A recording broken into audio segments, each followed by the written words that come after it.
Very good morning my dear students. Jain Rozgar classes आप सभी का स्वागत करता है। जैसा कि हमारे जैन रोजगार क्लासेस का एक ही नारा है, एसएससी हमारा है और एसएससी सीजीएल हमारा है। इस हमारा जो लक्ष्य है, इस लक्ष्य को प्राप्त करने के लिए भारत सरकार ने भी हमारे लिए सीजीएल का एक बड़ी वैकेंसी दी है और इस वैकेंसी पर हम अपनी तत्परता और आपकी सफलता के लिए हम तत्पर हाजिर हैं। हम लेकर के आए हैं एक ऐसा बैच जो विजय बैच रहेगा, यानी इस साल का जो सीजीएल हमारी होगी एसएससी सीजीएल, उसमें पूरा के पूरा रिजल्ट हमारी होगी, क्योंकि हम इसी के लिए जाने ही जाते हैं। तो मेरे दोस्तों, हम इसी के लिए जब जाने ही जाते हैं तो आपकी सफलता में हमारी जो चार चांद लगाने की जो प्रयास होगी, हम क्यों नहीं अपने चीज़ों को दिखा दें। तो मेरे दोस्तों, आज से हम बात करने वाले हैं और आज से हमारी क्लासेज जो शुरू होने जा रही है वह सीजीएल जो गवर्नमेंट ऑफ इंडिया या यूपीएससी के बाद यदि देखा जाए तो यूपीएससी के बाद एक ही हमारे भारत में एग्जाम होता है जो एक गैजेट ऑफिसर तो बनाती है, साथ ही साथ आपका एक रॉयल जॉब देता है, एक रॉयल पहचान देता है, एक रॉयल आइडेंटिटी देता है,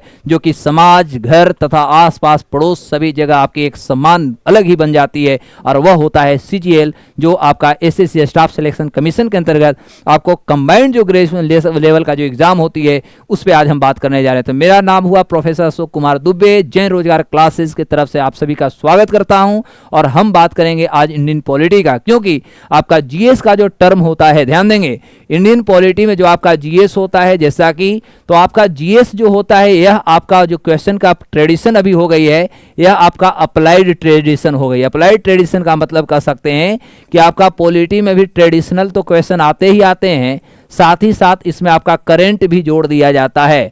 जैसे आपसे क्वेश्चन पूछा जा सकता है कि भारत के कौन सी संविधान संशोधन के माध्यम से एनजेएसी जो था, एनजेएसी को पास किया गया था या पारित किया गया था।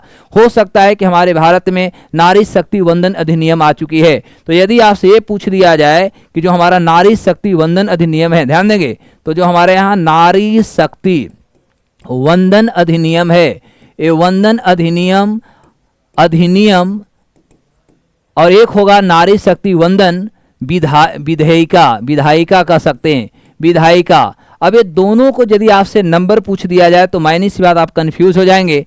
तो यदि आपके अधिनियम पूछेगा तो एक हमारा संविधान संशोधन अधिनियम जो होगा यह हमारा 106 हो जाएगा। यदि आपसे विधायक पूछता है यानी सीएबी हो जाएगा तो यह आपका जो हो जाएगा 128 हो जाएगा। तो मायने सी बात है, सबसे पहला तो यहाँ पर दो टर्म आए कि संविधान संशोधन क्या होता है और दूसरा बात हो रहा है कि करंट से पूछ दे, इसी को हम लोग अप्लाइड कहते हैं। तो आपका एसएससी सीजीएल जो है यह भी आपके से अप्लाइड ही क्वेश्चन पूछता है, आपसे अप्लाइड क्वेश्चन के ही प्रोटेक्ट कह सकते हैं, एक्सपेक्टेशन करता है। तो मेरे प्यारे बच्चों, अब हमारा जो एसएससी का जो पैटर्न है वह एसएससी का पैटर्न हमारे नए कह सकते तौर तरीका और नए पैटर्न पर चल रही है और हम नए तौर तरीका और नए पैटर्न के आधार पर ही हम आपको पढ़ाएंगे, क्योंकि एसएससी पर हमारा बहुत पहले से कब्जा है और पुनः हम फिर एक बार 2025 में हम अपनी कब्जा करेंगे और आपके रिजल्ट के माध्यम से हम कब्जा करेंगे दोस्तों। तो जैसा कि हम एसएससी सीजीएल का हम बैच ले आए हैं, मैं पढ़ाऊंगा आपको पॉलिटी, मैं पढ़ाऊंगा आपको इकोनॉमिक्स। तो मैंने सी बात इसके दृष्टि से हम आपकी बात करेंगे कि हमारा पॉलिटी है क्या, पॉलिटी से क्वेश्चन कहाँ से पूछी जाती है और पॉलिटी हमारे खास तौर पे एसएससी जो हमारा सीजीएल होता है यह हमारा एसएससी सीजीएल के लिए कहाँ से कितना क्वेश्चन दागे गए हैं, कितने इंपॉर्टेंट हैं, कौन क्वेश्चन को कैसे कवर करें, ये सारे चीज़ों को हम इस टॉपिक में पढ़ेंगे। तो जैसा कि मान लीजिए पॉलिटी आता है तो पॉलिटी में सबसे इंपॉर्टेंट जो आपकी होती है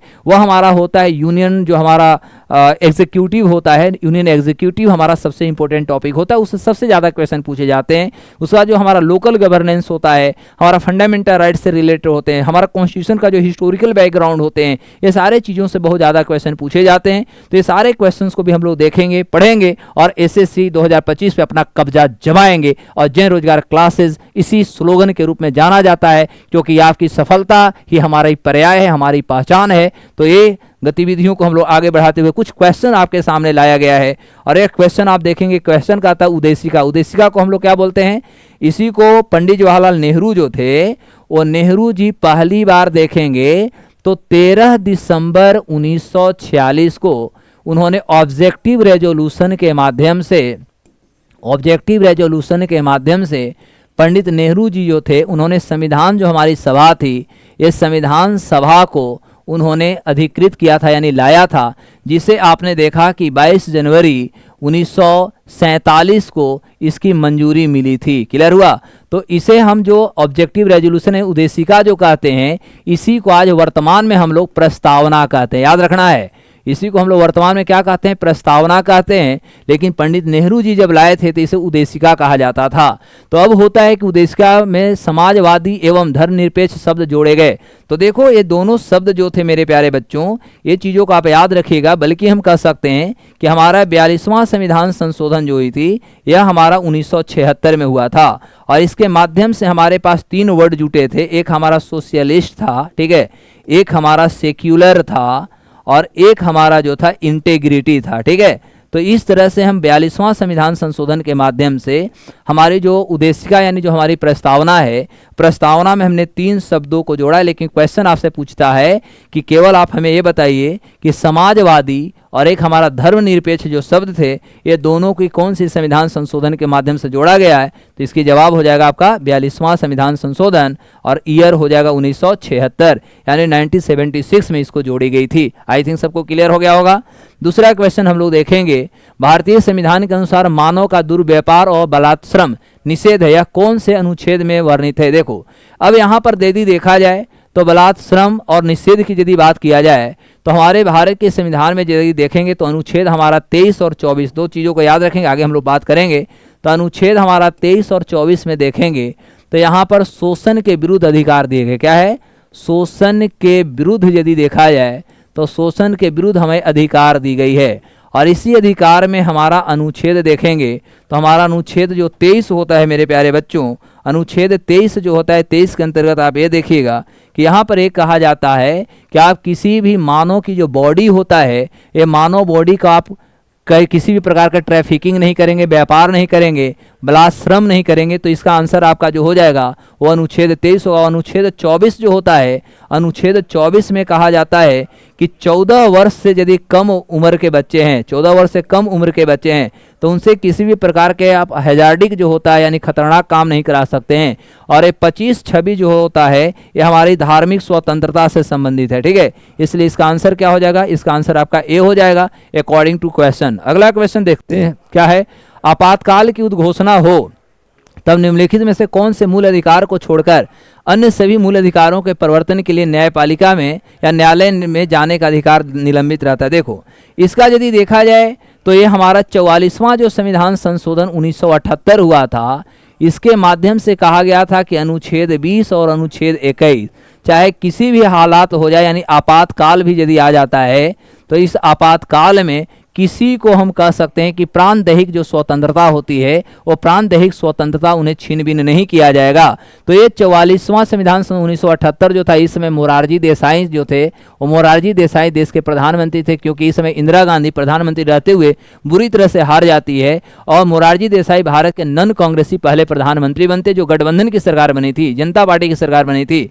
और उस दौर में उन्होंने 44वां संविधान संशोधन किया और इसके माध्यम से अनुच्छेद 20 और 21 पर इन्होंने कहा कि चाहे कुछ भी हो जाए, किसी भी प्रकार के हमारे यहाँ राष्ट्रीय आपात हो जाए, लेकिन अनुच्छेद 20 और 21 में जो भी हमें अधिकार दिए गए हैं, इनको कभी भी भंग नहीं किया जाएगा। तो according to this of question आपका जो होगा वो आंसर आपका पहला हो जाएगा, अनुच्छेद 20 और 21। अगले क्वेश्चन देखा जाए, अगला क्वेश्चन क्या है?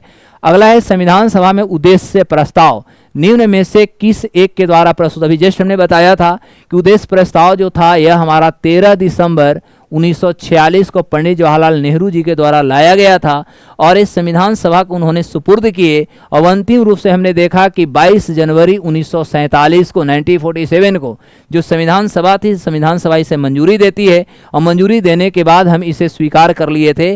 और ये उद्देशिका प्रस्ताव उस समय थी, वर्तमान में इसे हम प्रस्तावना कहते हैं, यानी नाम आ जाएगा क्या? पंडित जवाहरलाल नेहरू। देखो इसका बी आंसर हो जाएगा, क्योंकि बी.आर. अम्बेडकर जो थे, बी.आर. अम्बेडकर हमारा संविधान सभा के प्रारूप समिति के अध्यक्ष थे, ध्यान देंगे, जिसमें टोटल 7 सदस्य थे, याद रखिएगा, आगे हम लोग बात करेंगे। राजेंद्र बाबू जो थे, राजेंद्र प्रसाद, यदि देखा जाए तो राजेंद्र बाबू जब 11 दिसंबर 1946 को हमारा संविधान सभा का दूसरी बैठक हुई थी, तो दूसरी बैठक की अध्यक्षता इनको देखेंगे तो परमानेंट अध्यक्ष के रूप में इनकी नियुक्ति मिली थी। और पहला जो 9 दिसंबर 1946 हुआ था, उस दिन दोनों बिहारी ही थे।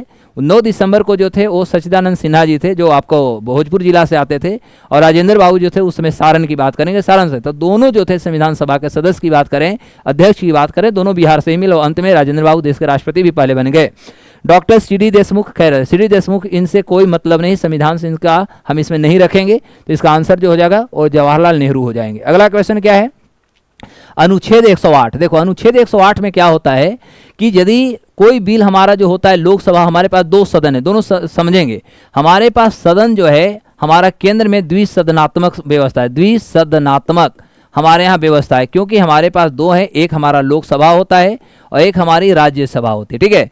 अब हमारे यहाँ जो बिल होता है लोकसभा से पारित होकर राज्यसभा जाएगा, राज्यसभा में आएगा तो लोकसभा पर जाएगा, उसके बाद अंतिम रूप से दोनों जगह पारित होने के बाद ये राष्ट्रपति के पास जाता है अंतिम मंजूरी के लिए। लेकिन कोई ऐसा बिल हो सकता है जो समाज के लिए, देश कल्याण के लिए वो आता है, लेकिन वह बिल बहुत ज़्यादा कह सकते हैं डिस्प्यूट हो जाता है, विवाद हो जाता है, और वो देश के लिए बहुत ज़्यादा महत्वपूर्ण भी होता है। तो ऐसे परिस्थिति में राष्ट्रपति के पास ये अधिकार होता है कि वह अनुच्छेद 108 के माध्यम से वह संयुक्त अधिवेशन बुलाएंगे, संयुक्त सत्र बुलाएंगे, और संयुक्त सत्र की जो अध्यक्षता करेगा ये लोकसभा अध्यक्ष करेगा। ध्यान देना, आहूत जो होगा, आहूत का मतलब बुलाना, तो बुलाने का जो काम होगा वो राष्ट्रपति के द्वारा होगा, लेकिन उसकी अध्यक्षता जो करेगा वो लोकसभा के अध्यक्ष करेगा। क्लियर हो गई।